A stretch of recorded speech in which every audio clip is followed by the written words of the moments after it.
relevant to being able to explain and convey our intellectual position to others and to educate them and bring that level of intellect and that level of knowledge up to their Afrocentric reality. But it's deeper than that.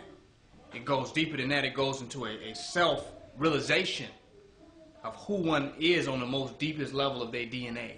Really getting in tune with ourselves and unleashing a certain amount of self that has been actually suppressed as due to the education, the socialization, the institutionalization. That self has been actually locked in, and that's the real imprisonment. When they say we are mental slaves, we're not only just mental slaves, we're emotional slaves. We think it's just mental slavery, but there's a level of emotional slavery where we're locked in on a nervous level, on a neurological level, to unleashing the power that is actually inside of our being.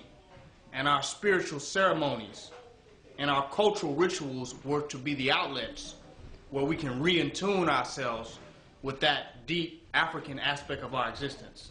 And once we bring that out, that's the power and the weaponry that we need against our enemies. It's psychic and psychological warfare, weaponry that we can use against those who have tried to keep us locked into their matrix for a very long time. So people said that they want to make money and get an education to become African, that they want to gain someplace in education, they want to get degrees, and they want to make millions of dollars so that we have economic empowerment as a community.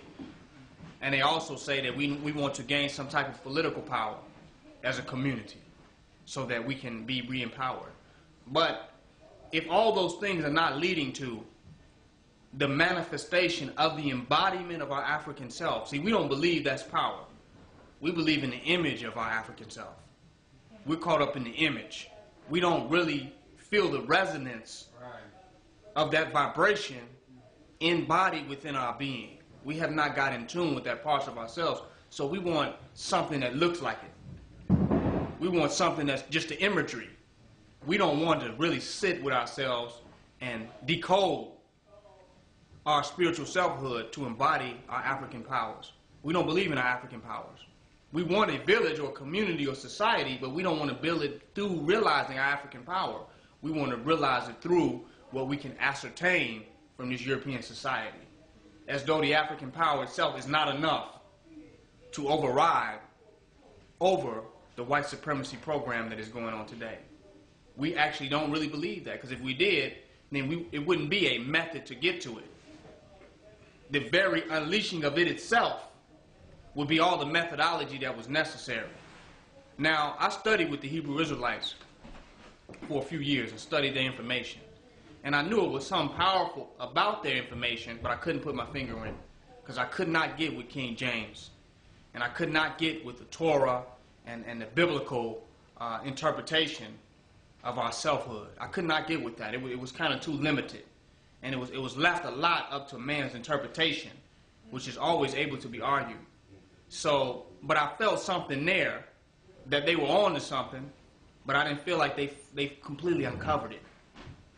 They said that we had got away from the laws of Yahweh. That's who they named this deity to be.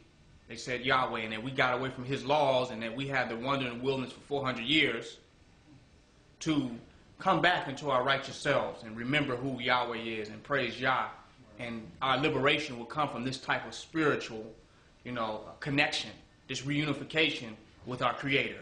So there was something there, but they didn't know it went deeper than Yahweh.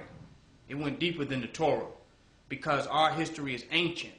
It's real ancient. There's no theology that could conclude our history. There's no theology that can contain the totality of our history. So while they were on to something, because we did get away from our gods, we did get away from our spirituality, we did get away from our spiritual selfhood, and we began to stop acknowledging the divinity of our spiritual selfhood. And we took on the logic, the rationality, the spirituality, the religion, and the way of life of our enemies. And now today, we want to use his way of life, his rationale, his logic against him. And it is him. You can't beat nobody at being them. They're going to be more themselves than anybody. if a